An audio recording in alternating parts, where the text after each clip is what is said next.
أعوذ بالله من الشيطان الرجيم بسم الله الرحمن الرحيم إن الحمد لله والصلاة والسلام على رسول الله وعلى آله وأصحابه سلم تسليما كثيرا أما بعد السلام عليكم ورحمة الله وبركاته Enlightenment আসলে কি? Enlightenment কে অনেকে একটা বুদ্ধিবৃত্তিক আন্দোলন বলে, অনেকে এটাকে সাংস্কৃতিক আন্দোলন বলে, আবার অনেকে বলে যে এটা একটা দার্শনিক আন্দোলন। এনলাইটেনমেন্টের ফলে রাজনৈতিক ক্ষেত্রে ব্যাপক পরিবর্তন আসছে। রাজনীতি, দর্শন, বিজ্ঞান, সমাজ ব্যবস্থা সব ক্ষেত্রেই আসলে এনলাইটেনমেন্টের ফলে পরিবর্তন আসছে। তবে এনলাইটেনমেন্টকে নিছক একটা ইন্টেলেকচুয়াল বা দার্শনিক আন্দোলন হিসেবে না দেখে এটাকে ইউরোপের ইতিহাসের একটা পর্যায় এবং চিন্তার একটা নির্দিষ্ট কাঠামো হিসেবে দেখা ভালো আমার মতে। এনলাইটেনমেন্ট হলো পৃথিবীকে দেখার, বাস্তবতাকে বোঝার, মানব জীবনকে ব্যাখ্যা করার একটা নির্দিষ্ট পদ্ধতি, একটা ওয়ার্ল্ড ভিউ, যেটার মূল ভিত্তি হলো মানুষ এবং মানুষের আকল, মানুষের বিচার বুদ্ধি, যুক্তি, অর্থাৎ হিউম্যানিজম এবং র্যাশনালিজম। এনলাইটেনমেন্টের মূল ফোকাস, মূল মাপকাঠি হলো আকল, র্যাশনালিজম, মানবীয় বিচার বুদ্ধি সব, এটাই মূল মাপকাঠি। এটা দিয়ে মানুষ ভালো মন্দ, ভুল শুদ্ধ ঠিক করবে। আকল দিয়ে মানুষ মহাবিশ্বকে বুঝবে, তার জীবনকে বুঝবে এবং তার জীবনকে সাজাবে, উন্নত করবে। তো এই স্টার্টিং পয়েন্ট, এই মূল ভিত্তি থেকে শুরু করে স্রষ্টা, মানুষ, জীবন, সমাজ, রাষ্ট্র, ব্যক্তি, প্রকৃতি সব কিছুর ব্যাপারে এনলাইটেনমেন্টের সময় এইসব ধ্যান ধারণার আলোকে একটা নতুন ওয়ার্ল্ড ভিউ গড়ে ওঠে। এবং এই চিন্তার কেন্দ্রে কিছু ধারণা আছে। একটা ধারণা হলো মানব জীবনের মূল উদ্দেশ্য হলো জ্ঞান, স্বাধীনতা এবং আনন্দ। এগুলোই হলো মানব জীবনের মূল উদ্দেশ্য। মানুষের কাজ হলো মানবীয় বিচার বুদ্ধির মাধ্যমে এই বিষয়গুলোকে ম্যাক্সিমাইজ করা, অর্থাৎ জ্ঞান, স্বাধীনতা, আনন্দ এগুলোর সর্বোচ্চ পরিমাণ অর্জন করার একটা ব্যবস্থা গড়ে তোলা। এনলাইটেনমেন্ট যেসব মূল্যবোধের উপর জোর দেয় সেগুলো হলো স্বাধীনতা, প্রগতি, প্রগ্রেস, সহিষ্ণুতা, টলারেন্স, সাংবিধানিক সরকার, কনস্টিটিউশনাল গভর্নমেন্ট, রাষ্ট্র ও ধর্মের বিচ্ছেদ ইত্যাদি। এনলাইটেনমেন্ট আরও একটা কথা বলে বা আরও একটা ধারণা দেয়, সেটা হলো শিক্ষা এবং মানবীয় বিচার বুদ্ধির মাধ্যমে, এনলাইটেনমেন্টের শিক্ষাগুলো বাস্তবায়ন করার মাধ্যমে, প্রচার করার মাধ্যমে, এগুলোর বিস্তারের মাধ্যমে ধীরে ধীরে একটা পারফেক্ট সমাজ তৈরি হবে, নিখুঁত সমাজ তৈরি হবে, যেটা মানব জাতিকে একটা নতুন আলোকিত পর্যায়ে নিয়ে যাবে, যেখানে যুদ্ধ, বিগ্রহ বা এই ধরনের সমস্যাগুলো ওইভাবে থাকবে না। এক ধরনের একটা নিখুঁত বিশ্ব, একটা ইউটোপিয়া এভাবে এনলাইটেনমেন্টের শিক্ষাগুলো তৈরি করবে। এই চিন্তাধারাটাও এনলাইটেনমেন্টের থিঙ্কারদের মধ্যে বা চিন্তাবিদদের মধ্যে ছিল। এনলাইটেনমেন্ট মানে হলো আলোকায়ন, অর্থাৎ অন্ধকারে আলো আনা। এটাকে অনেক সময় এজ অফ রিজনও বলা হয়। এনলাইটেনমেন্টের পক্ষের লোকেরা এটাকে কিভাবে সংজ্ঞায়িত করে তার একটা এক্সাম্পল দেখা যায়। বিখ্যাত দার্শনিক ইমানুয়েল কান্ট একটা লেখা লিখছিল, প্রবন্ধ লিখছিল, সেটার নাম ছিল হোয়াট ইজ এনলাইটেনমেন্ট, এনলাইটেনমেন্ট কি। এবং এই প্রবন্ধের শুরুতে বলছে এনলাইটেনমেন্ট হলো মানুষের নাবালেগ থেকে বালেগ হওয়া, মানুষ নাবালক থেকে সাবালক হওয়া, এটা হলো এনলাইটেনমেন্ট। তো নাবালক হওয়ার মানে কি, নাবালেগ হওয়ার মানে কি? এটার মানে হলো অন্যের পরামর্শ, অন্যের উপদেশ বা অন্যের নির্দেশনা ছাড়া নিজের আকল, নিজের যুক্তিবোধ, নিজের বিবেচনা বোধকে ব্যবহার করতে না পারা, এটাই হলো নাবালকত্ব। যখন মানুষ আরেকজনের নির্দেশনা ছাড়া, আরেকজনের গাইডেন্স ছাড়া সাহস করতে পারে না নিজের বিচার বুদ্ধিকে ব্যবহার করার, এটা হলো নাবালকত্ব। তো কান্ট বলতেছে এনলাইটেনমেন্ট হলো এই যে নাবালকত্ব, এটা থেকে বের হয়ে আসা। তবে সেখানে আরো একটা কথা যুক্ত করছে যে মানুষের এই নাবালকত্বটা হলো স্ব আরোপিত, সেলফ ইম্পোজড। মানুষ নিজেই নিজেকে নাবালক বানায় রাখছিল, সে তার বিচার বুদ্ধি আকলকে ইউজ করতেছিল না। তো এনলাইটেনমেন্ট হলো এই নাবালকত্ব থেকে, এই স্ব আরোপিত নাবালকত্ব থেকে বের হয়ে আসা এবং নিজের বিচার বুদ্ধি আকলকে ব্যবহার করার দুঃসাহস করা। এখানে একটা জিনিস বোঝা দরকার যে এই যে সে বলতেছে যে অন্যের পরামর্শ, অন্যের নির্দেশনা, অন্যের উপদেশ, এখানে এই অন্যটা কে? এই অন্যটা হলো চার্চ, এই অন্যটা হলো ধর্ম। অর্থাৎ বেসিক্যালি কান্ট যেটা বলতেছে সেটা হলো এনলাইটেনমেন্ট হলো ধর্ম, বাইবেল, চার্চ, রাজা এদের অধীনস্থতা থেকে বের হয়ে এসে স্বাধীনভাবে নিজের বিচার বুদ্ধিকে ব্যবহার করতে শেখা, এটা করার সাহস করা এবং এই বিচার বুদ্ধির আলোকে পৃথিবীকে ব্যাখ্যা করা, সমাজ ও রাষ্ট্র চালানোর পথ খুঁজে নেওয়া। সো এইটা হলো এনলাইটেনমেন্টের বক্তব্য অনুযায়ী তার সংজ্ঞা। এনলাইটেনমেন্টের সময়কাল কোনটা? এই সময়কাল নিয়ে কিছুটা বিতর্ক আছে। কেউ বলে এনলাইটেনমেন্টের শুরু সপ্তদশ শতাব্দীতে, আবার কেউ বলে এটা অষ্টাদশ শতাব্দীতে। কেউ কেউ বলে আইজ্যাক নিউটন 1687 সালে যখন তার বিখ্যাত প্রিন্সিপিয়া ম্যাথমেটিকা প্রকাশ করে তখনই এনলাইটেনমেন্টের শুরু। অনেকে আবার বলে এনলাইটেনমেন্টের শুরু সপ্তদশ শতাব্দীর মাঝামাঝি 1650 সালের দিকে। ফরাসিরা বলে 1715 থেকে 1789 পর্যন্ত যে সময়টা, ফরাসি বিপ্লবের সময় পর্যন্ত বেসিক্যালি এটাই হলো এনলাইটেনমেন্ট। আবার অনেকে বলে 1685 সাল থেকে 1815 পর্যন্ত যেই 130 বছরের যে সময়টা, এটাকে দ্য লং 18th সেঞ্চুরি বলা হয়। এই 130 বছরের সময়টাকে, এই সময়টাই হলো আসলে এনলাইটেনমেন্টের টাইম লাইন বা টাইম পিরিয়ড। কাজে এখানে একটা মতপার্থক্য আছে যে এনলাইটেনমেন্টটা আসলে কোন সময়কাল, এটা নিয়ে একটা মতপার্থক্য আছে। এবং এই মতপার্থক্যের একটা সহজ কারণ হলো এনলাইটেনমেন্টের ধারণাগুলো সব একই সময়ে একই সাথে তৈরি হয় নাই। এগুলো একটা লম্বা সময় নিয়ে ধীরে ধীরে তৈরি হয়েছে এবং বিস্তার লাভ করছে। এনলাইটেনমেন্টের বিভিন্ন যারা চিন্তাবিদ, যারা দার্শনিক, তাদের নিজেদের চিন্তাভাবনার মধ্যেও বিভিন্ন পার্থক্য ছিল। এই কারণে এনলাইটেনমেন্টের একটা নির্দিষ্ট টাইম লাইন বা একটা নির্দিষ্ট সময়কাল ঠিক করা একটু কঠিন। তবে আমার মতে 1650 থেকে রাফলি 1820-1830 পর্যন্ত সময়টাকে এনলাইটেনমেন্টের টাইম পিরিয়ড হিসেবে ধরা যায়।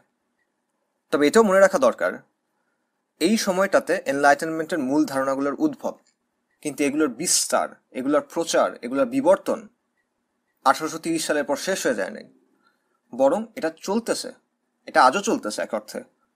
এবং আজকের পৃথিবীর যেসব ধ্যান ধারণা, আধুনিক ওয়ার্ল্ড ভিউর যেসব ধ্যান ধারণা, সেগুলোর অধিকাংশের ভিত্তি হলো এনলাইটেনমেন্ট থেকে বের হয়ে আসা বিভিন্ন কনসেপ্ট, বিভিন্ন দর্শন। এনলাইটেনমেন্টের পেছনে মূল চিন্তাটা কি ছিল, কিভাবে আসলে এটা সূচনা হলো? আমরা একটু আগে বলছি অনেকে এনলাইটেনমেন্টের সূচনা ধরে 1687 সালে। এটা কেন? কারণ 1687 সালে আইজ্যাক নিউটনের প্রিন্সিপিয়া ম্যাথমেটিকা বইটা প্রকাশিত হয়। এখন আইজ্যাক নিউটনের কাজ হলো বিজ্ঞান নিয়ে, তার গবেষণা ছিল বিজ্ঞান নিয়ে, অভিকর্ষ, গতি, গ্রহ, নক্ষত্র, এসব নিয়ে। এটার সাথে এনলাইটেনমেন্টের কি সম্পর্ক? সম্পর্কটা হলো আইজ্যাক নিউটনের আবিষ্কার, তার মডেল ইউরোপের চিন্তাকে গভীরভাবে প্রভাবিত করলো। নিউটন বেসিক্যালি দেখাইলো মহাবিশ্বের কিছু নিয়ম আছে এবং মহাবিশ্বের অনেক কিছু এই নিয়মগুলো দ্বারা ব্যাখ্যা করা যায়। তো নিউটনের আবিষ্কার দ্বারা প্রভাবিত হয়ে ইউরোপের চিন্তাবিদরা মনে করতে শুরু করলো বিজ্ঞানের মাধ্যমে যদি মহাবিশ্বের নিয়ম জানা যায়, তাহলে বিজ্ঞানের মাধ্যমে হয়তোবা মানব সমাজ বা মানব জাতির ব্যাপারেও বিভিন্ন নিয়ম জানা যেতে পারে। প্রকৃতির নিয়মগুলোকে বলা হবে ফিজিক্যাল ল, আর মানব সমাজ, মানব জীবনের নিয়মগুলোকে বলা হবে ন্যাচারাল লস, প্রাকৃতিক নিয়ম। তো বিজ্ঞানের মাধ্যমে এই দুটাই বের করা সম্ভব, তারা এটা মনে করলো। তাই তারা যেটা করলো, রাজনীতি, সমাজ, মন, মানব প্রকৃতির মতো বিষয়গুলোতে সায়েন্টিফিক মেথডের অ্যাপ্লিকেশন করার চেষ্টা করলো, বৈজ্ঞানিক পদ্ধতি প্রয়োগ করার চেষ্টা করলো। এভাবে তারা সামাজিক বিজ্ঞান গড়ে তুললো, যেটাকে আমরা বলি সোশ্যাল সায়েন্সেস। এই যে রাষ্ট্রবিজ্ঞান, অর্থনীতি, সমাজবিজ্ঞান, এই ডিসিপ্লিনগুলো তারা গড়ে তুলছে, এই শাস্ত্রগুলো তারা গড়ে তুলছে, এটার পেছনে উদ্দেশ্য ছিল সমাজ ও মানুষের ক্ষেত্রে নিউটনের মডেলটা অ্যাপ্লাই করা। নিউটনের মডেলে কি হচ্ছে, অল্প কিছু সূত্র দিয়ে মহাবিশ্বের অনেক বড় বড় বিষয় ব্যাখ্যা করা যাচ্ছে। একইভাবে তারা চাচ্ছিল যে এমন কিছু সূত্র বের করবে তারা, এমন কিছু নিয়ম তারা বের করবে যেগুলোর মাধ্যমে মানব সমাজ এবং মানব প্রকৃতি সম্পর্কে অনেক কিছু ব্যাখ্যা করা যাবে। এখানেই আসলে এনলাইটেনমেন্টের চিন্তার মূল শুরুটা আমরা ধরতে পারি, যে মানুষের ক্ষেত্রে, মানব সমাজের ক্ষেত্রে, মানব প্রকৃতির ক্ষেত্রে সায়েন্টিফিক মেথডটা অ্যাপ্লাই করা, বৈজ্ঞানিক পদ্ধতিটা অ্যাপ্লাই করার চেষ্টা। এবং তারা এই ধারণা থেকে আসতেছিল যে এভাবে যদি কোনো মডেল গড়ে তোলা যায় তাহলে একদম নিখুঁতভাবে মানব সমাজকে ব্যাখ্যা করা যাবে এবং মানব সমাজের উন্নতিও করা যাবে। এই চিন্তা থেকেই তারা নতুন একটা ওয়ার্ল্ড ভিউ বা নতুন একটা সিস্টেম তৈরি করার দিকে অগ্রসর হলো। কিন্তু এখানে একটা সমস্যা আছে। সেই সমস্যাটা হলো বিজ্ঞানের কাজ বস্তু জগৎ নিয়ে, যেটাকে সামাজিক বিজ্ঞান বলা হয়, সোশ্যাল সায়েন্সেস বলা হয়, সেটার কাজ মানুষ নিয়ে, মানবিক আবেগ, অনুভূতি, সমাজ, এইসব নিয়ে। এখানে কি বৈজ্ঞানিক পদ্ধতি আসলে কার্যকর হইতে পারে কিনা, এটা একটা বড় প্রশ্ন। মানুষ কি বস্তু, নাকি মানুষের ক্ষেত্রে সায়েন্টিফিক মেথডের প্রয়োগ, বৈজ্ঞানিক পদ্ধতির প্রয়োগ একটা মিস অ্যাপ্লিকেশন, একটা ভুল? এই যে একটা বিশ্বাস তাদের মধ্যে ছিল, মানুষ, মানব জীবন, সমাজ, এসবের ব্যাপারে কি করণীয়, এটা বিজ্ঞানের মাধ্যমে জানা সম্ভব, এটা বৈজ্ঞানিক পদ্ধতিতে জানা সম্ভব। কিভাবে সমাজকে গোছানো উচিত, আইন কেমন হওয়া উচিত, শাসন কেমন হওয়া উচিত, এগুলো বিজ্ঞান আমাদের বলতে পারবে। কিভাবে বাঁচা উচিত, এটা বিজ্ঞান আমাদের বলতে পারবে। কি করা উচিত, এটা বিজ্ঞান আমাদের বলতে পারবে। এই বিশ্বাসটা, এই ধারণাটা আসলে একটা বস্তুবাদী ধারণা, এবং বস্তুবাদ এনলাইটেনমেন্টের একটা বড় অংশ। আমরা এর আগে রেনেসা এবং রিফরমেশন নিয়ে আলোচনা করছি, এবং এই দুটাই ছিল আসলে পরিবর্তনের প্রক্রিয়া। এই দুটার মাধ্যমে ইউরোপের চিন্তায় একটা বড় ধরনের পরিবর্তন আসছিল। দুটা ক্ষেত্রেই অতীতের চিন্তা থেকে বের হয়ে আসা, প্রথা ত্যাগ করার একটা প্রবণতা কাজ করতেছিল। আগেকার যে কর্তৃপক্ষ ছিল তাদের নিয়ন্ত্রণ থেকে বের হয়ে আসার একটা ব্যাপার ছিল। ফলে ইউরোপের চিন্তায় এটা একটা বড় প্রভাব ফেলল, রেনেসা এবং রেফরমেশন। এর সাথে যুক্ত হলো সায়েন্টিফিক মেথড, বৈজ্ঞানিক পদ্ধতি। গত দর্শে এটা নিয়ে আমরা আলোচনা করছিলাম। মুসলিমদের কাছ থেকে, ইবনুল হাইসামের কাছ থেকে ইউরোপ সায়েন্টিফিক মেথড শিখলো, বৈজ্ঞানিক পদ্ধতি শিখলো, এবং এটা ব্যবহার করার ফলে ইউরোপের বিজ্ঞানের জগতে অনেক পরিবর্তন আসলো। কোপারনিকাস, নিউটন, গ্যালিলেও, এদের আবিষ্কারের ফলে হাজার বছর ধরে চলে আসা অনেক ধ্যান ধারণা ভেঙে গেল, এবং এটাও এনলাইটেনমেন্টের যে মনস্তত্ত্ব সেটা তৈরির পেছনে ভূমিকা রাখলো। কাজেই এনলাইটেনমেন্টের মনস্তত্ত্বের পেছনে আমরা তিনটা জিনিস দেখতে পাই। এক, সায়েন্টিফিক মেথড, বৈজ্ঞানিক পদ্ধতি, যেটা তারা মুসলিমদের কাছ থেকে পাইছিল। দুই, রেনেসা থেকে পাওয়া হিউম্যানিজম, যেখানে মানুষকে এবং মানুষের আকলকে সবকিছুর কেন্দ্র বানানো হয়। এবং তিন, রেফরমেশন।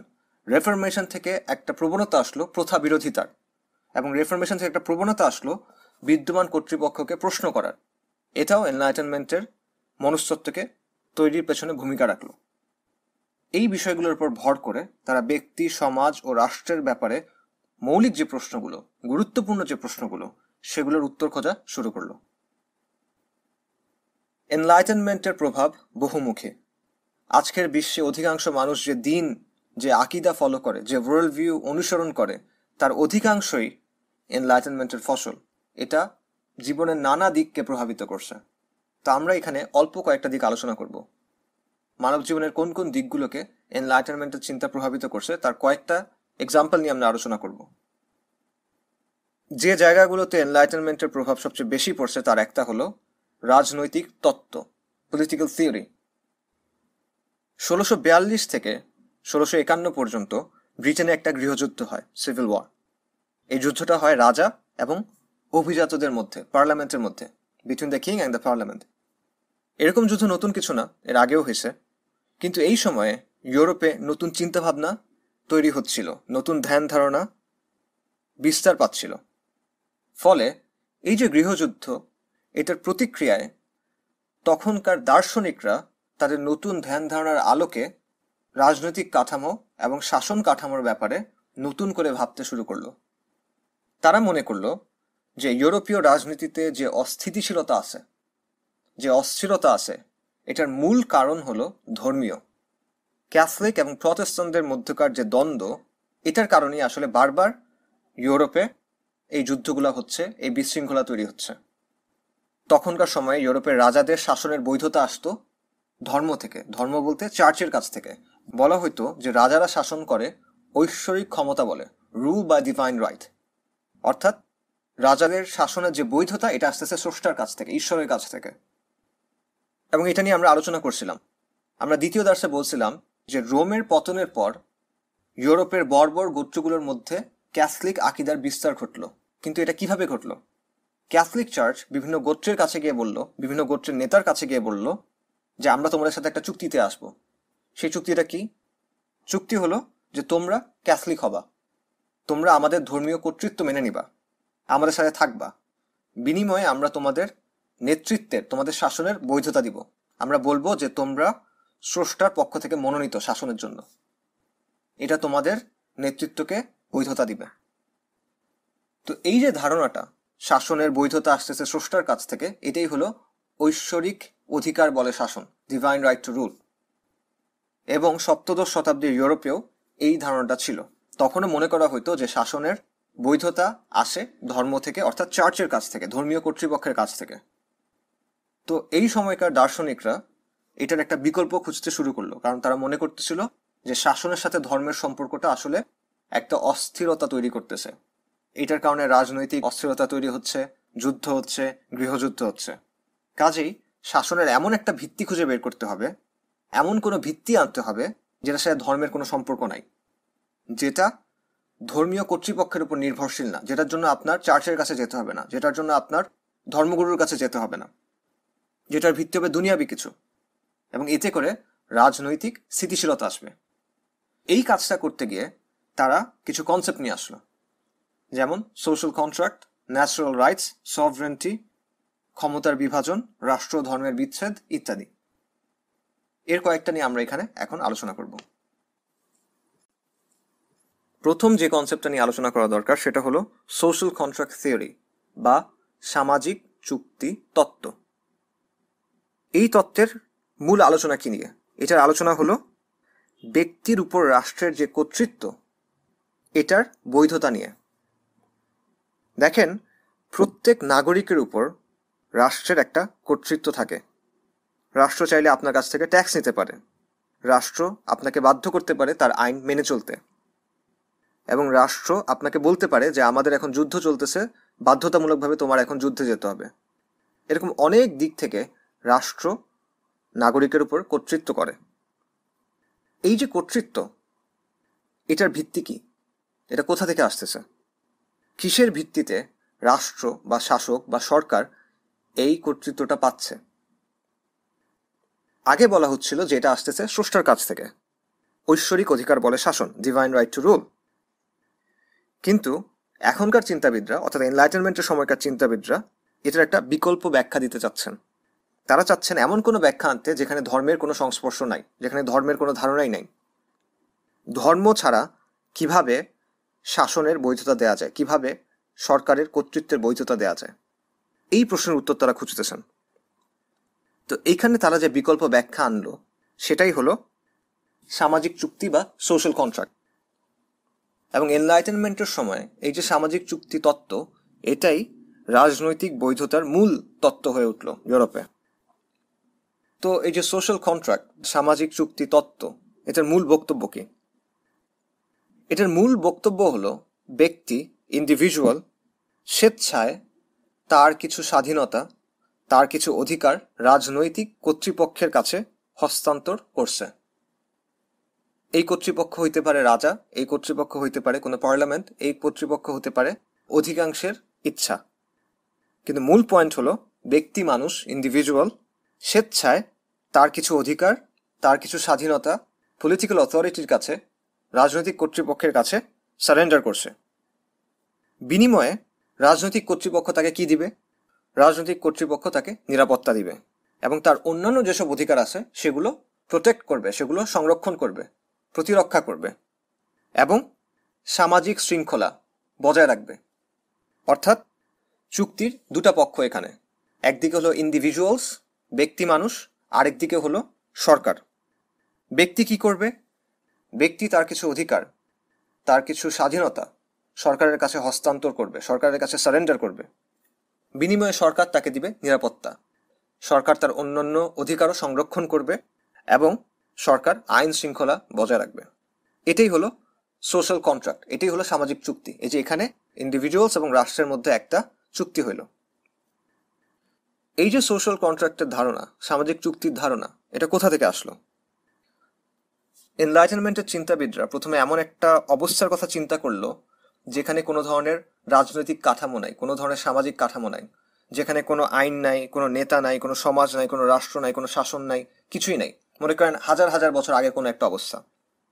এই অবস্থাটাকে তারা নাম দিল state of nature. State of nature, প্রাকৃতিক অবস্থা। এটা একটা হাইপোথেটিক্যাল সিচুয়েশন, একটা থট এক্সপেরিমেন্ট। এটা একটা কাল্পনিক জিনিস, এটা আসলে ছিল কি না ছিল সেটা আসলে তারা জানে না।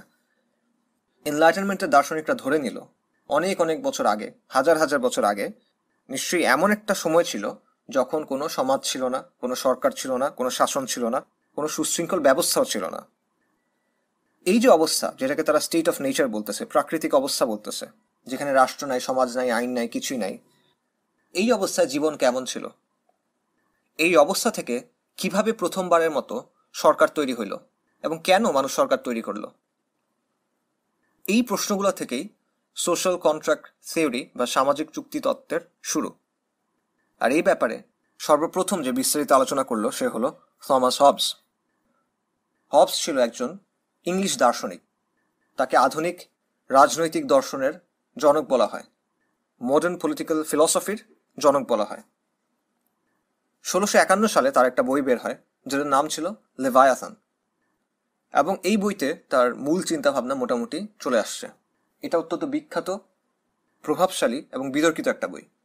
সেই সময় এটা অনেক বিতর্কের জন্ম দিয়েছিল এবং এটা আসলে রাজনীতির ব্যাপারে ইউরোপের যে চিন্তা সেটাকে বদলায় দিয়েছিল। হবস যেটা করলো সেটা হলো সে শাসনের মূল যে ভিত্তি সেটাকে বদলায় দিল। আগে শাসনের ভিত্তি ছিল ধর্মীয়, ডিভাইন রাইট, শাসনের ঐশ্বরিক অধিকার। শাসনের বৈধতা আসতেছে ধর্ম থেকে, ধর্মীয় কর্তৃপক্ষের কাছ থেকে। হবস এটা বদলায় দিল। সে বলল শাসকের শাসনের যে বৈধতা এটা আসবে সোশ্যাল কন্ট্রাক্ট থেকে, ধর্ম থেকে না। এবং শাসকের সার্বভৌমত্বের যে ধারণা সেটাকেও সে অনেক দূর আগায় নিয়ে গেল। হবস শাসনের বৈধতা তৈরি করলো এভাবে। স্টেট অফ নেচার অর্থাৎ প্রাকৃতিক অবস্থা, যেখানে কোনো রাজনৈতিক কাঠামো নাই, কোনো সামাজিক কাঠামো নাই, কোনো নিয়মকানুন নাই, এমন অবস্থায় প্রত্যেক মানুষের সীমাহীন স্বাধীনতা থাকে, আনলিমিটেড ন্যাচারাল ফ্রিডম। সে যা ইচ্ছা তাই করতে পারে, সে চাইলে খুন করতে পারে, সে চাইলে রেপও করতে পারে।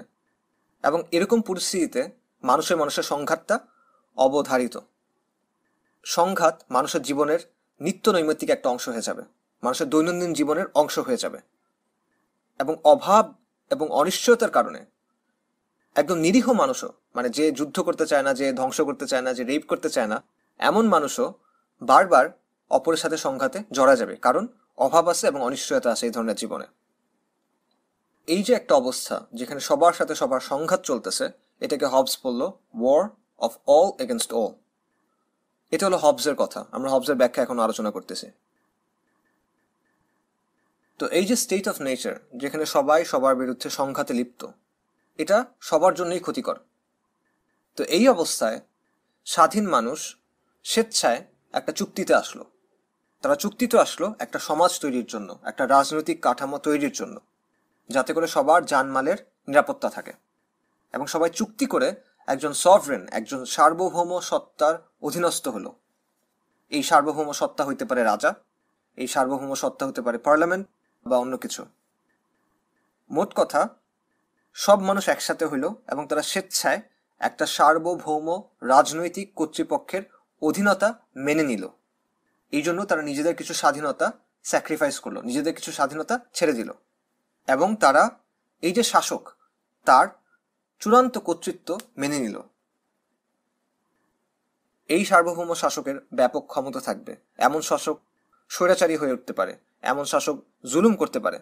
কিন্তু হবসের মতে স্টেট অফ নেচার অর্থাৎ প্রাকৃতিক অবস্থা, যেখানে সবার সাথে সবার সংঘাত, এটার চাইতে একজন সার্বভৌম শাসকের অধীনে নিরাপত্তা পাওয়া, শৃঙ্খলা পাওয়া, যদিও কিছুটা জুলুম হচ্ছে, এটা বেটার।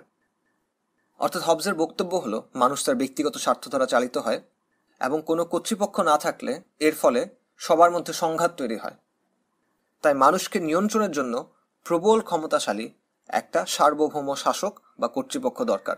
আর এই শাসক হবে একক ক্ষমতার অধিকারী। সে কারো সাথে ক্ষমতা ভাগাভাগি করবে না, বিশেষ করে সে ধর্মীয় কর্তৃপক্ষের সাথে ক্ষমতা ভাগাভাগি করবে না।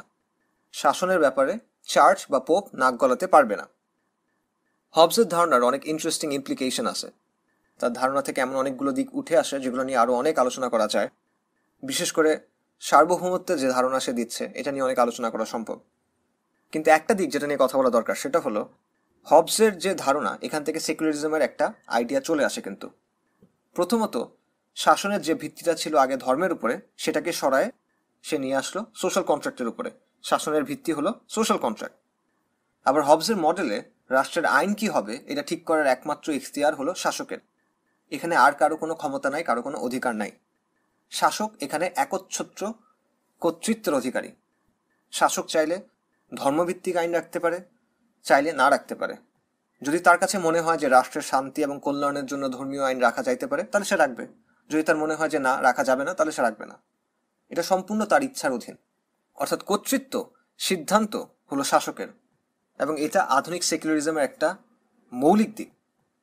তবে আধুনিক সেকুলারিজমের সাথে তার অবস্থানের একটা ছোট পার্থক্য আছে। আধুনিক সেকুলারিজমে কোনো ধরনের ধর্মীয় আইন আসলে কাম্য না, তারা চায় না কোনো ধরনের ধর্মীয় আইন। কিন্তু হবস বলতেছে যে শাসক চাইলে ধর্মীয় আইন থাকতে পারে, এটা শাসকের সিদ্ধান্ত, সে চাইলে থাকবে, না চাইলে থাকবে না।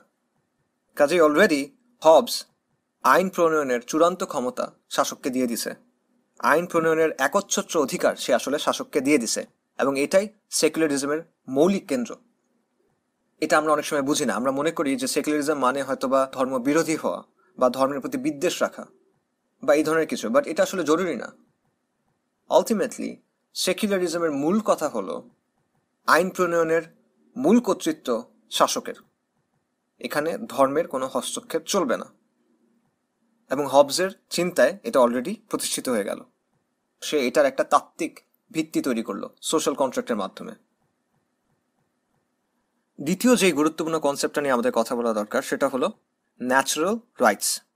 বাংলা করলে হয় প্রাকৃতিক অধিকার অথবা সহজাত অধিকার। আমার মতে সহজাত অধিকার এটা বেটার অনুবাদ। তো ন্যাচারাল রাইটস বা সহজাত অধিকারের ধারণাটা আসলে কি? মূল ধারণাটা হলো মানুষের দুই ধরনের রাইটস বা অধিকার আছে। একটা হলো ন্যাচারাল রাইটস, সহজাত অধিকার, আরেকটা হলো লিগ্যাল রাইটস, আইনি অধিকার।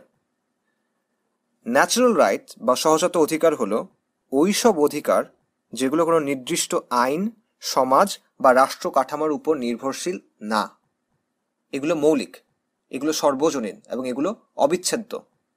এই সহজাত অধিকারগুলো মানুষের বানানো আইন দিয়ে রদ করা যায় না, প্রত্যাহার করা যায় না। এগুলো মানুষের জন্মগত, এগুলো মানুষের জন্য সহজাত অধিকার। আরেকটা হলো লিগ্যাল রাইট বা আইনি অধিকার। আইনি অধিকার আসে কোনো নির্দিষ্ট আইনি কাঠামো থেকে, কোনো নির্দিষ্ট সমাজ বা শাসন ব্যবস্থা থেকে। এগুলোকে চাইলে পরিবর্তন করা যায়, এগুলোকে চাইলে সংশোধন করা যায়, প্রত্যাহার করা যায়, কারণ এগুলো মানুষের বানানো আইন। যেটাকে পজিটিভ ল বলা হয়, সেটাও এই লিগ্যাল রাইটের সাথে আসলে সম্পর্কিত। কাজেই দুই ধরনের আইন আছে, একটা হলো ন্যাচারাল রাইটস, আর একটা হলো লিগ্যাল রাইটস, সহজাত অধিকার এবং আইনি অধিকার। সহজাত অধিকার আসতেছে জন্মগতভাবে, মানুষের মধ্যে সহজাতভাবে কিছু অধিকার আছে। এগুলো কোনো রাষ্ট্রের উপর, কোনো আইনের উপর, কোনো শাসকের উপর নির্ভরশীল না, এগুলো জন্মগতভাবে মানুষের থাকে। ন্যাচারাল রাইটসের কথা আলোচনা করতে গেলে এনলাইটেনমেন্টের আরেকজন বিখ্যাত দার্শনিকের কথা চলে আসে, জন লক। জন লক একজন ব্রিটিশ দার্শনিক, এবং তাকে এনলাইটেনমেন্টের সবচেয়ে প্রভাবশালী চিন্তাবিদদের একজন বলা যায়, এবং তাকে লিবারালিজমের জনকও বলা হয়। সোশ্যাল কন্ট্রাক্ট বা সামাজিক চুক্তির যে তত্ত্ব থমাস হবসের কাছ থেকে আসছিল, জন লক সেটাকে মোটামুটি গ্রহণ করলো। স্টেট অফ নেচারের অবস্থায়, অর্থাৎ প্রাকৃতিক অবস্থায়, ইন্ডিভিজুয়ালরা, ব্যক্তি মানুষ স্বেচ্ছায় একত্রিত হয়ে সমাজ ও রাষ্ট্র ব্যবস্থা তৈরি করবে। তারা স্বেচ্ছায় সরকারের কাছে তাদের কিছু অধিকার হস্তান্তর করবে, বিনিময়ে সরকার তাদেরকে নিরাপত্তা দিবে, তাদের অন্যান্য অধিকার সংরক্ষণ করবে, আইন শৃঙ্খলা বজায় রাখবে। এই তত্ত্বটা জন লক মোটামুটি গ্রহণ করলো। তবে সে এটাকে আরো আগায় নিয়ে গেল এবং এটার সাথে ন্যাচারাল রাইটসের ধারণাটা যুক্ত করলো। জন লক বলল মানুষের তিনটা মৌলিক ন্যাচারাল রাইট বা সহজাত অধিকার আছে: লাইফ, লিবার্টি, প্রপার্টি, জীবন, স্বাধীনতা এবং সম্পত্তি। মানুষের অধিকার আছে তার জীবন সংরক্ষণ করার। মানুষের জন্ম হয় স্বাধীন জীব হিসেবে, মানুষ স্বাধীনতা সহ জন্ম নেয়, এবং মানুষের অধিকার আছে সম্পত্তির মালিক হওয়ার। তার সম্পত্তি, এটা তার অধিকার। এবং এই অধিকারগুলো মানুষকে দিছেন স্রষ্টা, কোনো সমাজ বা কোনো সরকার দেয় নাই, কোনো রাজা দেয় নাই। এবং লক বলল শাসন ক্ষমতার মূল উৎস হলো মানুষ। মানুষ স্বেচ্ছায় তাদের এই ক্ষমতার কিছু অংশকে সরকারের কাছে হস্তান্তর করে। বিনিময়ে সরকার মানুষের এই যে ন্যাচারাল রাইটস, এই যে সহজাত অধিকার, জীবন, স্বাধীনতা এবং সম্পত্তি, এই অধিকারগুলো রক্ষা করে। কাজে একটা লিবারেল রাষ্ট্রে সেনাবাহিনীর উদ্দেশ্য হলো জনগণের এই ন্যাচারাল রাইটসগুলা, জনগণের এই সহজাত অধিকারগুলো সংরক্ষণ করা, প্রতিরক্ষা করা। আমেরিকার আর্মির কাজ হলো আমেরিকার মানুষের জীবন, তাদের স্বাধীনতা এবং তাদের সম্পত্তি সংরক্ষণ করা। এজন্যই ওয়ার অন টেরর বা সন্ত্রাসের বিরুদ্ধে যুদ্ধ, এটার যখন বৈধতা দেওয়া হচ্ছিল, তখন দেখবেন আমেরিকান প্রেসিডেন্টরা এই ধরনের কথাগুলো আনছে। যেমন বুশ বলছে, র্যাডিক্যাল মুসলিমরা আমেরিকানদের স্বাধীনতাকে ঘৃণা করে, আমেরিকানদের ফ্রিডমকে, আমেরিকানদের লিবার্টিকে র্যাডিক্যাল মুসলিমরা ঘৃণা করে, আর এই জন্য তারা আমেরিকাকে আক্রমণ করছে। এখন ফ্রিডম রক্ষার জন্য, স্বাধীনতা রক্ষার জন্য আমেরিকা এই সন্ত্রাসীদের বিরুদ্ধে যুদ্ধ করবে। এবং তারা আরও বলছিল যে তারা ইরাক এবং আফগানিস্তানে যুদ্ধ করতে যাচ্ছে সেখানকার মানুষদের মুক্ত করার জন্য, বিশেষ করে সেখানকার নারীদের ফ্রিডম এবং লিবার্টি দেওয়ার জন্য। র্যাডিক্যাল মুসলিমদের অধীনে নারীদের অধিকার থাকে না, নারীদের স্বাধীনতা থাকে না, আমেরিকা তাদেরকে স্বাধীন করতে যাচ্ছে। এবং একই কথা ওবামাও বলছে। এভাবে তাদের যেসব যুদ্ধ, এটার বৈধতা দেওয়ার জন্য তারা এনলাইটেনমেন্টের ডিসকোর্স নিয়ে আসছে, এনলাইটেনমেন্টের কথাগুলো নিয়ে আসছে। জন লকের চিন্তার একটা বড় দিক হলো ন্যাচারাল রাইটসের যে ধারণা, সে এটা নতুনভাবে আনছিল এটা। আরেকটা দিক হলো জন লক ব্যক্তির স্বাধীনতাকে তার চিন্তার একদম কেন্দ্রে রাখছিল। তার দর্শনে ব্যক্তির স্বাধীনতা সবচেয়ে গুরুত্বপূর্ণ বিষয়গুলোর একটা, বাকি সব কিছুর চেয়ে এটা গুরুত্বপূর্ণ। এবং তাদের যে রাজনৈতিক দর্শন, তাদের যে রাজনৈতিক তত্ত্ব, এগুলোর মূল বিশ্লেষণ শুরু হচ্ছে ব্যক্তিকে দিয়ে, পরিবারকে দিয়ে না, গোত্রকে দিয়ে না, ব্যক্তিকে দিয়ে। এবং তারা বলতেছে যে সরকারের দায়িত্ব হলো ব্যক্তির স্বাধীনতা রক্ষা করা, ইন্ডিভিজুয়ালের যে স্বাধীনতা আছে, ইন্ডিভিজুয়ালের যে লিবার্টি আছে, সেটাকে রক্ষা করা, মানুষের যা ইচ্ছা তাই করার স্বাধীনতা রক্ষা করা। অর্থাৎ তাদের এই পুরো অ্যানালিসিসের ভিত্তি হলো ব্যক্তি এবং ব্যক্তির স্বাধীনতা, ব্যক্তির অধিকার। ফলে ইন্ডিভিজুয়ালিজম বা ব্যক্তি স্বাতন্ত্র্যবাদের যে ধারণা, যেটা আমরা আজকে দেখি, সেটার পেছনে থমাস হবস এবং বিশেষ করে জন লকের ভূমিকা অনেক। এভাবে হবস এবং লকের চিন্তা থেকে শাসনের একটা সেকুলার ভিত্তি তৈরি হলো, শাসনের একটা বিকল্প ভিত্তি তৈরি হলো। আগে শাসনের ভিত্তি ছিল ঈশ্বরের কাছ থেকে পাওয়া অধিকার, চার্চের কাছ থেকে দেওয়া অনুমোদন। এখন শাসনের ভিত্তি হলো সোশ্যাল কন্ট্রাক্ট এবং ন্যাচারাল রাইটস। শাসকের বৈধতার জন্য এখন আর ধর্মের কাছে যেতে হবে না, এখন আর চার্চের কাছে যেতে হবে না, দুনিয়াবি চিন্তা দিয়েই এই বৈধতা দেয়া যাবে। এনলাইটেনমেন্টের রাজনৈতিক চিন্তার আরেকটা গুরুত্বপূর্ণ দিক হলো সেপারেশন অফ পাওয়ার, অথবা ক্ষমতার বিভাজন তত্ত্ব।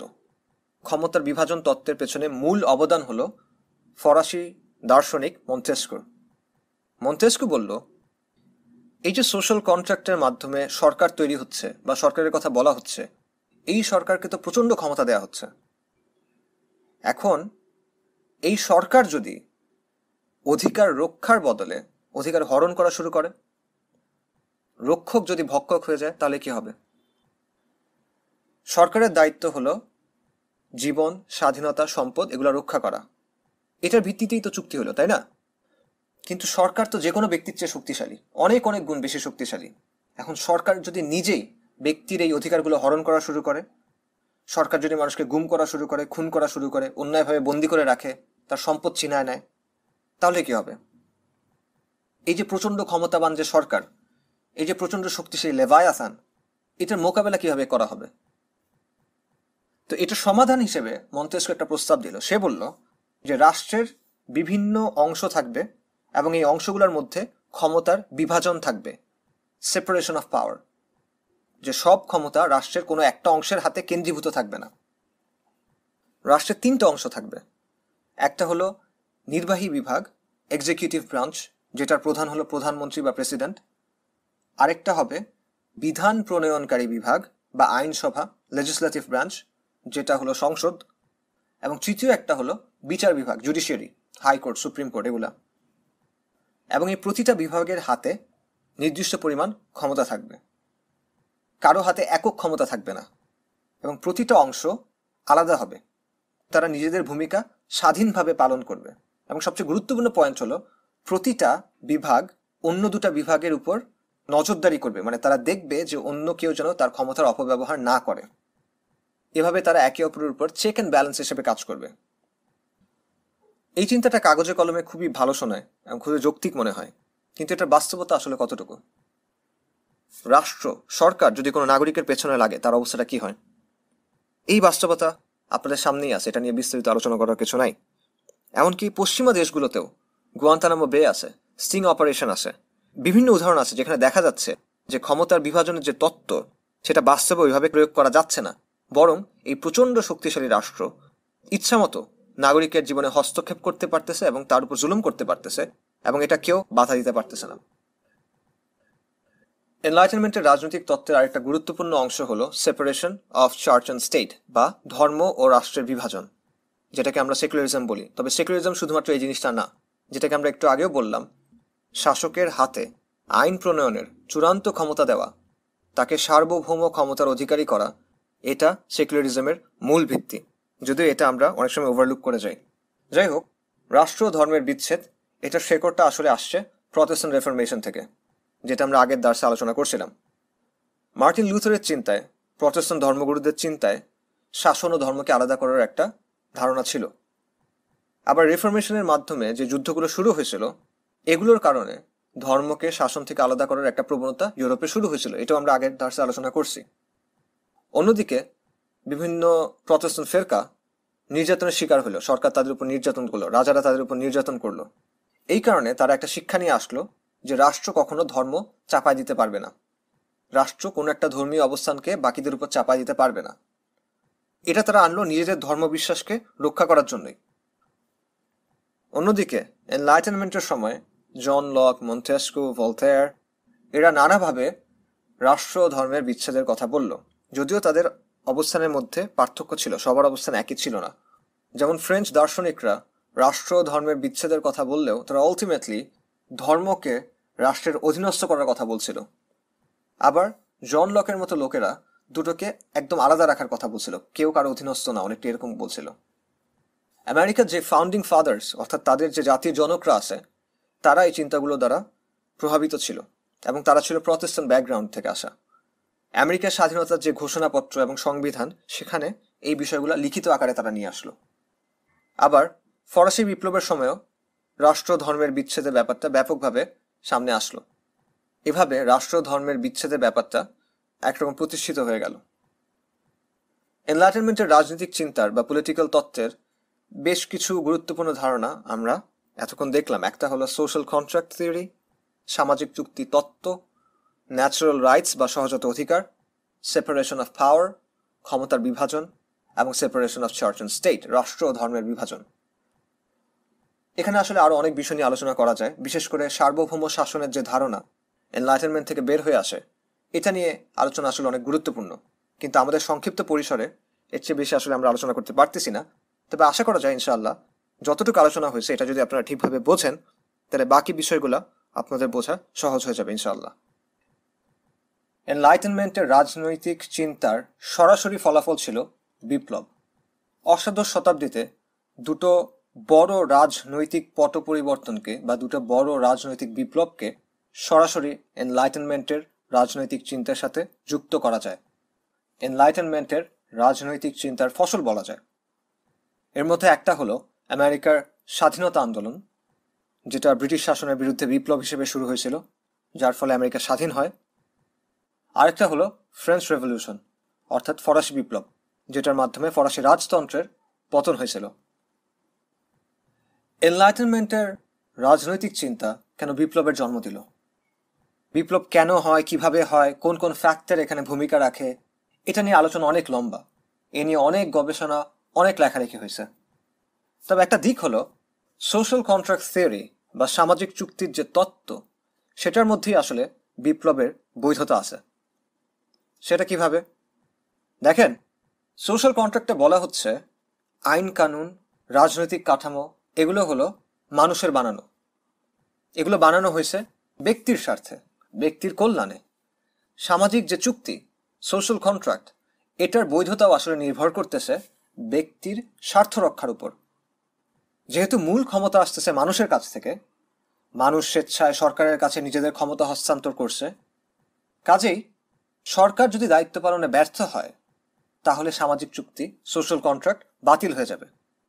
হবস যেমন বলছে, কোনো সরকার যদি দুর্বল হয়, কোনো সরকার যদি নৈরাজ্য এবং বিশৃঙ্খলা নিয়ন্ত্রণ করতে না পারে, তার অনুগত হওয়া বাধ্যতামূলক না। জন লক বলছে, সরকার যদি ন্যাচারাল রাইট অর্থাৎ সহজাত অধিকারগুলো রক্ষা করতে না পারে তাহলে ওই সরকারের আনুগত্য করা আর আবশ্যক থাকে না। মানুষ চাইলে এমন সরকারের কাছ থেকে তার আনুগত্য প্রত্যাহার করে নিতে পারে, ফিরাই নিতে পারে। রুসোর মতে, সরকার যদি জনমানুষের সামষ্টিক ইচ্ছার প্রতিফলন করতে না পারে, জেনারেল উইল যেটাকে বলে, এটার প্রতিফলন যদি সরকার করতে না পারে তাহলে সরকারের আনুগত্য করা জরুরি না। এমন অবস্থায় মানুষ সরকার পরিবর্তন করতে পারে, মানুষ চাইলে শাসক পরিবর্তন করতে পারে। সেই পরিবর্তনের পদ্ধতি কি হবে? নির্বাচন হইতে পারে, অন্য কোনো পদ্ধতি হইতে পারে, প্রয়োজনে ভায়োলেন্সের মাধ্যমে হতে পারে, সহিংসতার মাধ্যমে হতে পারে, অস্ত্রের মাধ্যমে হতে পারে। কাজেই মানুষ চাইলে কিছু নির্দিষ্ট প্রেক্ষাপটে অস্ত্রের মাধ্যমে সরকারের পরিবর্তন করতে পারে, শাসক পরিবর্তন করতে পারে। এটার একটা বৈধতা, এটার একটা লেজিটিমেসি সোশ্যাল কন্ট্রাক্ট থিওরির মধ্যে আছে।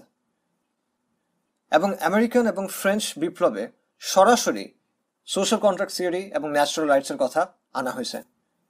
দ্য ডিক্লারেশন অফ ইন্ডিপেন্ডেন্স, আমেরিকার স্বাধীনতার যে ঘোষণাপত্র, সেখানে সরাসরি ন্যাচারাল রাইটসের কথা আসছে। বলা হয়েছে, আমরা এই সত্যগুলোকে স্বপ্রমাণিত মনে করি, প্রত্যেক মানুষকে সমান সৃষ্টি করা হয়েছে এবং স্রষ্টা তাদেরকে কিছু অবিচ্ছেদ্য অধিকার দিয়েছেন, আনএলিয়েনেবল রাইটস। এই যে অবিচ্ছেদ্য অধিকার, এটা কোত্থেকে আসতেছে? এটা হলো ন্যাচারাল রাইটস, জন লকের চিন্তা থেকে যেটা আসতেছে। একইভাবে ডিক্লারেশন অফ ইন্ডিপেন্ডেন্সে এর পরের লাইনে অ্যাকচুয়ালি সোশ্যাল কন্ট্রাক্টের কথাও আসছে এবং সেখানে এটা বলা হয়েছে, মানুষ চাইলে সরকার পরিবর্তন করতে পারে। যদি কোনো সরকার মানুষের ন্যাচারাল রাইটসগুলো সংরক্ষণের বদলে এগুলো হরণ করা শুরু করে বা এগুলোর উপর হস্তক্ষেপ করা শুরু করে, তাহলে মানুষ চাইলে ওই সরকারের পতন ঘটাতে পারে, ওই সরকার ব্যবস্থা বাদ দিতে পারে এবং নতুন সরকার প্রতিষ্ঠা করতে পারে। কাজেই আমেরিকান বিপ্লবের যারা নেতা ছিল, আমেরিকার ফাউন্ডিং ফাদার্স, আমেরিকার জনকরা, তারা সরাসরি এনলাইটেনমেন্টের রাজনৈতিক তত্ত্বের ওপর তাদের বিপ্লবের ভিত্তি তৈরি করছিল। একই কথা প্রযোজ্য ফ্রেঞ্চ রেভলিউশনের ক্ষেত্রেও। ফ্রেঞ্চ রেভলিউশনের পেছনে, ফরাসি বিপ্লবের পেছনে এনলাইটেনমেন্ট দার্শনিকদের চিন্তার অনেক প্রভাব ছিল। ভলতেয়ার, রুসো, আমেরিকান রেভলিউশন, প্রতিটা জিনিস ফ্রেঞ্চ রেভলিউশনের চিন্তাকে প্রভাবিত করছিল। 1789 সালে বিপ্লবীরা একটা ঘোষণাপত্র প্রকাশ করছিল, declaration of the rights of man and citizen. এখানেও আপনারা ন্যাচারাল রাইটস, সোশ্যাল কন্ট্রাক্ট এগুলোর ধারণা পাবেন। এবং পরবর্তীতে এই দুটা বিপ্লবের পর এনলাইটেনমেন্টের রাজনৈতিক তত্ত্ব, রাজনৈতিক চিন্তা ইউরোপের অন্যান্য অঞ্চলেও ছড়ায় পড়ে। বিশেষ করে নেপোলিয়নের যুদ্ধের মাধ্যমে ইউরোপের অনেক অঞ্চলে ফরাসি বিপ্লবের চিন্তা প্রয়োগ করা হয়। কাজেই এই বিপ্লবগুলো সরাসরি এনলাইটেনমেন্টের দর্শনের সাথে যুক্ত। এনলাইটেনমেন্টের চিন্তার আরেকটা প্রভাব দেখা যায় নৈতিকতার ক্ষেত্রে বা এথিক্সের ক্ষেত্রে।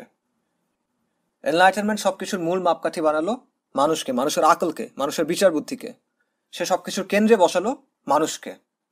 আগে নৈতিকতার ভিত্তি ছিল স্রষ্টা, ক্রিশ্চিয়ানিটি, চার্চের শিক্ষা। এখন নৈতিকতার ভিত্তি হলো মানুষ, আকল, নফস। এনলাইটেনমেন্টের চিন্তা থেকে তাই নৈতিকতার নতুন কিছু ধারণা বের হয়ে আসলো, যার মধ্যে সবচেয়ে প্রভাবশালী সেটা হলো ইউটিলিটারিয়ানিজম বা উপযোগবাদ। উপযোগবাদ বেসিক্যালি বলল, নৈতিকতার মূল ভিত্তি হলো সুখ এবং কষ্ট, আনন্দ এবং বেদনা।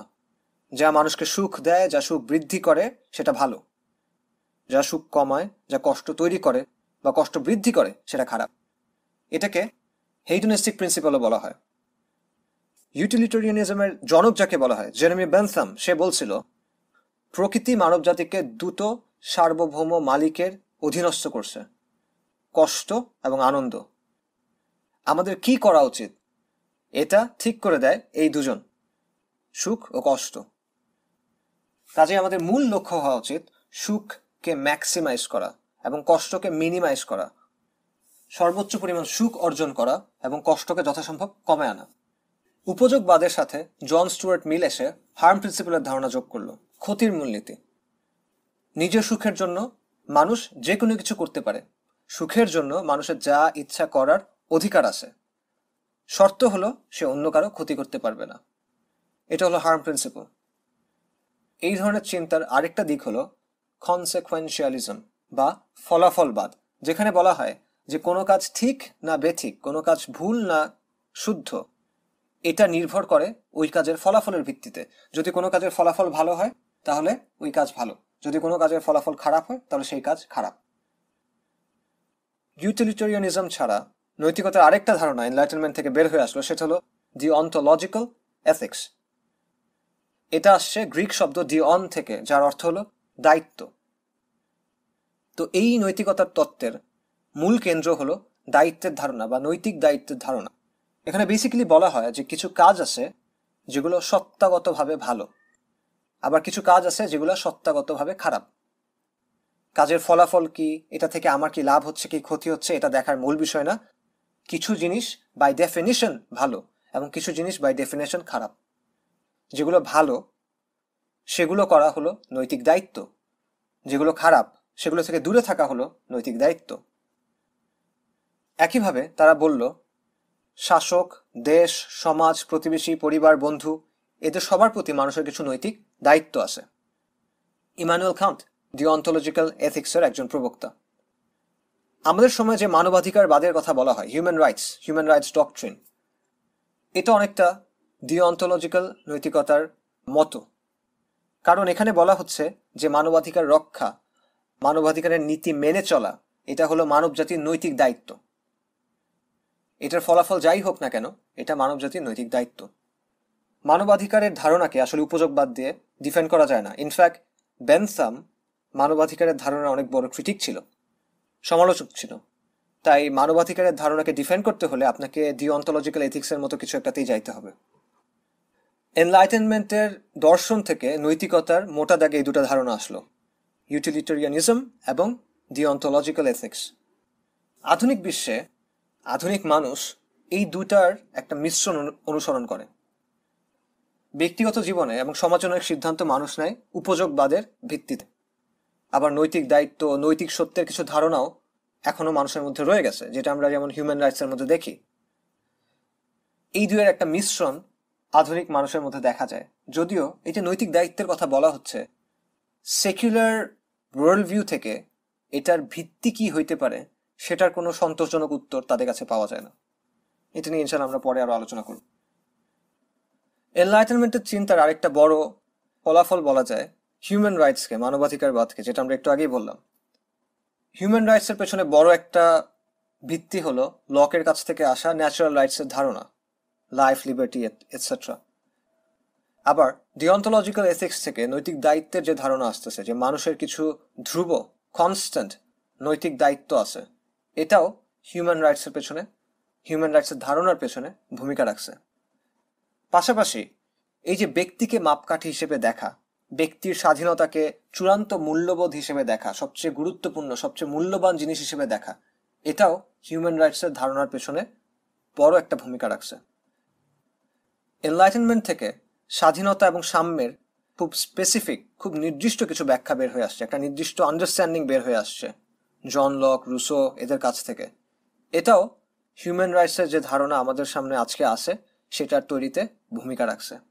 কাজেই মানবাধিকারের যে ধারণা আজকে আমরা দেখতেছি, যেটার উপর ভর করে ইসলামের অনেক সমালোচনা করা হচ্ছে, শরিয়ার সমালোচনা করা হচ্ছে, সেটা মূলত এনলাইটেনমেন্টের দর্শন এবং এনলাইটেনমেন্টের এথিক্সের উপর দাঁড়ানো। এটা সর্বজনীন কিছু না, এটা খুব নির্দিষ্ট একটা ওয়ার্ল্ড ভিউর উপর ভিত্তি করে তৈরি করা হয়েছে।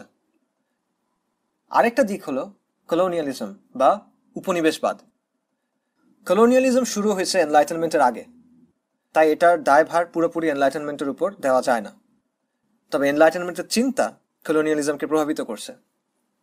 দেখেন, এনলাইটেনমেন্টের চিন্তা হলো যুক্তি, জ্ঞান, বিজ্ঞান, এগুলো হলো মূল মানদণ্ড। এই মানদণ্ডে যারা যত বেশি অগ্রসর তারা তত বেশি সভ্য, যারা যত বেশি যৌক্তিক, যাদের যত বেশি জ্ঞান বিজ্ঞানে অগ্রসর হয়েছে তারা তত বেশি সভ্য। অন্যদিকে যারা এগুলোতে পিছিয়ে থাকবে তারা হলো অসভ্য, তারা হলো বর্বর। এখন সভ্য মানুষদের দায়িত্ব কি, বিশেষ করে বর্বরদের ব্যাপারে, অসভ্যদের ব্যাপারে সভ্য সাদা মানুষদের দায়িত্ব কি, এই ব্যাপারে বিভিন্ন মত ছিল। একটা মত ছিল যে সভ্য সাদা মানুষদের দায়িত্ব হলো অসভ্য মানুষকে সভ্যতার আলোতে নিয়ে আসা। এটাকে অনেকে হোয়াইট ম্যানস বার্ডেন বলে, সাদা মানুষের বোঝা। আবার অনেকে এটাকে বলে সিভিলাইজিং মিশন, সভ্য করার মিশন। এটার মানে হলো ইউরোপের সাদা মানুষ হলো আলোকিত, সভ্য। তার দায়িত্ব হলো পৃথিবীর বাকি সব অঞ্চলের যত অসভ্য মানুষ আছে তাদেরকে জ্ঞানের আলোতে নিয়ে আসা, তাদেরকে সভ্য করে তোলা। কলোনিয়ালিজমের মাধ্যমে, উপনিবেশবাদের মাধ্যমে ইউরোপ আসলে এটাই করতে চাইছে। ইউরোপ ধন সম্পদ লুট করতে চায় নাই, ইউরোপ আসলে অসভ্যদের সভ্য করতে চাইছে। এভাবে এনলাইটেনমেন্টের ব্যাখ্যা থেকে কলোনিয়ালিজমের পক্ষে একটা অজুহাত তৈরি হলো। অসভ্যদের ব্যাপারে সভ্য সাদা মানুষদের দায়িত্ব কি হবে, এই ব্যাপারে আরেকটা মত ছিল। এই মতটা আসলো ডারউইনের তত্ত্ব থেকে, বিবর্তনবাদ থেকে। বিবর্তনবাদের একটা অংশ ছিল সার্ভাইভাল অফ দ্য ফিটেস্ট, যে যোগ্য, যে উপযুক্ত, যে শক্তিশালী সে টিকে থাকবে, সে রাজত্ব করবে, আর যে দুর্বল, যে পশ্চাৎপদ, তারা বিলুপ্ত হয়ে যাবে, এক্সটিংক্ট হয়ে যাবে। এটার উপর ভিত্তি করে তারা চিন্তা করলো যে ইউরোপের সাদা মানুষরা হলো উচ্চতর মানুষ, তারা যোগ্য, তারা উপযুক্ত, তারা শক্তিশালী, তাই তারা পুরো পৃথিবীর উপর রাজত্ব করতেছে। বাকি যারা আছে, আফ্রিকা, এশিয়া, বাকি পৃথিবীর কালো মানুষ, বাদামি মানুষ, হলুদ মানুষ, এরা হলো দুর্বল, অনগ্রসর, বর্বর, অসভ্য। এদের মধ্য থেকে যারা ইউরোপিয়ানদের কাছ থেকে শিখতে পারবে, যারা ইউরোপিয়ানদের কাছ থেকে সভ্য হওয়া শিখতে পারবে, তাদের টিকে থাকার একটা চান্স আছে। আর যারা একদম বেশি অসভ্য, যারা বেশি বর্বর, যারা আসলে ইউরোপিয়ানদের মতো হইতে পারবে না, তারা নিশ্চিহ্ন হয়ে যাবে। এই যে তাদের নিশ্চিহ্ন হওয়ার প্রক্রিয়া, এটা চাইলে দ্রুত করা সম্ভব। অর্থাৎ ইউরোপীয় সাদা মানুষরা চাইলে এই অসভ্য, পশ্চাৎপদ, দুর্বল মানুষদের বিলুপ্ত হওয়ার প্রক্রিয়াকে হেল্প করতে পারে, তারা এই প্রক্রিয়াটাকে আরো দ্রুততর করতে পারে। কিভাবে করতে পারে? তাদের হত্যা করার মাধ্যমে। এবং এই চিন্তাটা কলোনিয়ালিজমের আদর্শের একটা বড় অংশ ছিল। এটা আজকে আমাদের কাছে শুনতে অবিশ্বাস্য লাগতে পারে, কিন্তু এটা বাস্তবতা। কাজেই অসভ্যদের ব্যাপারে সভ্য মানুষদের দায়িত্ব কি, এই ব্যাপারে দুটা মত হলো। একটা মত হলো যে অসভ্যদের সভ্য করতে হবে, তাদেরকে সভ্যতার আলোতে নিয়ে আসতে হবে। আরেকটা কথা হলো যে অসভ্যরা তো আসলে নিশ্চিহ্ন হয়ে যাবে, সো এই নিশ্চিহ্ন করার প্রক্রিয়াটা আমরা আরো দ্রুততর করতে পারি। তো এই দুই মতের লোক আবার একটা বিষয়ে একমত, সেটা হলো সাদা মানুষ, ইউরোপিয়ান মানুষ, সভ্য মানুষ, এনলাইটেন মানুষ অসভ্য মানুষদের জমিতে গিয়ে তাদের জান, মাল, সম্পদ সব ছিনায় নিতে পারবে, এতে কোনো সমস্যা নেই। কাজে এইভাবে এনলাইটেনমেন্ট কলোনিয়ালিজমের বৈধতা তৈরিতে ভূমিকা রাখল। সবশেষে আমরা ধর্মের ক্ষেত্রে এনলাইটেনমেন্টের প্রভাব দেখব, এবং আমার মতে ধর্মের ক্ষেত্রে এনলাইটেনমেন্টের সবচেয়ে বড় প্রভাব হলো ডিইজম, DEISM, ডিইজম। এই শব্দটার কোনো জুৎসই বাংলা প্রতিশব্দ নাই, আমার জানা মতে নাই। অনেকে এটার অনুবাদ করেন যৌক্তিক একেশ্বরবাদ, কিন্তু সেটা আসলে সঠিক না। সহজ ভাষায় ডিইজম হলো ধর্ম বাদ দিয়ে স্রষ্টায় বিশ্বাস। যারা ডিইজমে বিশ্বাসী তাদেরকে বলা হয় ডিইস্ট।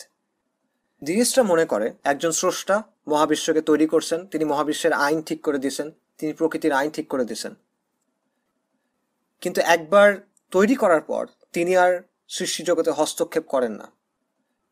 এটা হলো অনেকটা এমন যে একটা চাবি দেয়া ঘড়ির মতো, চাবি ঘোরায়, ঘড়ি ছেড়ে দেয়া হয়েছে, এখন ঘড়ি নিজের মতো চলতেছে।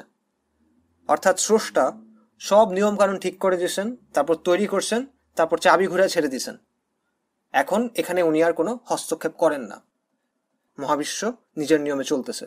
এটা হলো ডিইস্টদের বিশ্বাস।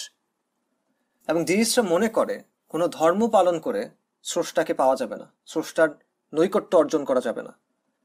স্রষ্টাকে পাওয়ার উপায় হলো যুক্তি, বিজ্ঞান, অনুসন্ধান। এবং তারা মনে করে যে স্রষ্টার ব্যাপারে জানার একমাত্র উৎস হলো বেসিক্যালি বিজ্ঞান এবং মানুষের যুক্তি। আসমানি কিতাব, আসমানি জ্ঞান, ওয়াহি এরকম কিছু নাই। জ্ঞান বিজ্ঞানের মাধ্যমে মানুষ প্রকৃতি সম্পর্কে জানবে এবং এভাবেই মানুষ স্রষ্টা সম্পর্কে কিছু ধারণা পাবে। এবং যেহেতু আসমানি কিতাব, ওয়াহি এগুলোর দরকার নাই, তাই ধর্মেরও কোনো প্রয়োজন নাই। ধর্মের বিধান এগুলো হলো ধাপ্পাবাজি। গালগল্প, পুরোহিততন্ত্র। আসল ইবাদত হলো নিজের জ্ঞান বুদ্ধি অনুযায়ী নৈতিক এবং সঠিক জীবন যাপন করা। কাজেই ডিইজম স্রষ্টাকে বিশ্বাস করে কিন্তু আসমানি কিতাবে বিশ্বাস করে না। ডিইজম স্রষ্টায় বিশ্বাস করে কিন্তু ধর্মীয় বিধিবিধান বিশ্বাস করে না। ডিইজম স্রষ্টা মানে কিন্তু ধর্ম মানে না। এনলাইটেনমেন্টের অনেক গুরুত্বপূর্ণ ব্যক্তি ডিইস্ট ছিল। যেমন আমেরিকার ফাউন্ডিং ফাদার্সের অনেকেই ছিল ডিইস্ট। ভলটেয়ার ছিল ডিইস্ট। ফরাসি বিপ্লবের নেতা ম্যাক্সিমিলিয়ান রবস্পিয়ার ছিল ডিইস্ট। রাজা রামমোহন রায় একটা নতুন ধর্ম প্রতিষ্ঠা করছিল, এটার নাম ছিল ব্রাহ্ম সমাজ।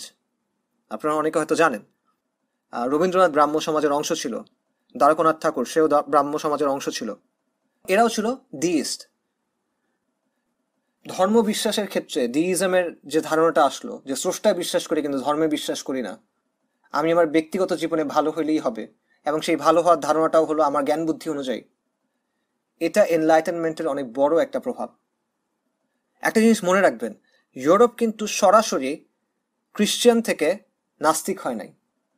ইউরোপ সরাসরি খ্রিশ্চান থেকে আজকের এই অবস্থায় আসে নাই, বরং সে প্রথমে খ্রিশ্চান ছিল, তারপর সে ডিইস্ট হয়েছে, তারপর সে নাস্তিক হয়েছে। এটা খুবই গুরুত্বপূর্ণ একটা পয়েন্ট। কোনো সমাজ ধার্মিকতা থেকে সরাসরি নাস্তিকতায় যায় না। ধার্মিকতা থেকে নাস্তিকতায় যাওয়ার আগে মাঝখানে একটা পর্যায় থাকে, এবং এই পর্যায়টাতে সে ডিইজমের মতো একটা অবস্থানে থাকে। সে স্রষ্টায় বিশ্বাস করে কিন্তু এই বিশ্বাসকে জীবনের অন্যান্য দিক থেকে বিচ্ছিন্ন করে ফেলে। যে স্রষ্টা আছে কিন্তু আমার জীবন কিভাবে চালাইতে হবে, আমার ব্যক্তিগত জীবন কিভাবে চালাইতে হবে, সমাজ কিভাবে চালাইতে হবে, রাষ্ট্র কিভাবে চালাইতে হবে, এই ব্যাপারে স্রষ্টার বলার কিছু নাই। এটা আমি আমার নিজের আকল থেকে ঠিক করব। সো এই জিনিসটা মনে রাখবেন, যে কোনো সমাজ ধার্মিকতা থেকে নাস্তিকতায় যাওয়ার সময় মাঝখানে ডিইজমের মতো একটা পর্যায়ে পার করে আসে। সে সরাসরি ধার্মিকতা থেকে নাস্তিকতায় যায় না। বিশেষ করে আমাদের সমাজ বাংলাদেশে বর্তমান বাস্তবতাকে বোঝার জন্য এই জিনিসটা বোঝা খুবই জরুরি। এই ডিইজম নিয়ে ইনশাআল্লাহ আমরা পরে আরো বিস্তারিত আলোচনা করব। আমরা যদি সামারি করি তাহলে আজকের আলোচনায় আমরা কি কি দেখলাম। আমরা এনলাইটেনমেন্টের পরিচয় দেখলাম, এটার পেছনে মূল চিন্তা কি ছিল সেটা দেখলাম, এটার ভিত্তিগুলো দেখলাম, এটার মূল ধারণাগুলো দেখলাম। পাশাপাশি এনলাইটেনমেন্টের কিছু প্রভাব আমরা দেখলাম, বিশেষ করে রাজনীতির ক্ষেত্রে, নৈতিকতার ক্ষেত্রে, ধর্ম এবং বিশ্ব ব্যবস্থার ক্ষেত্রে এনলাইটেনমেন্টের চিন্তার কিছু প্রভাব আমরা দেখলাম। সময়ের সীমাবদ্ধতার কারণে আমরা আসলে এখানে অনেক বিষয় যুক্ত করতে পারি নাই, যেমন অর্থনীতি, গণতন্ত্র, জাতীয়তাবাদ ইত্যাদি।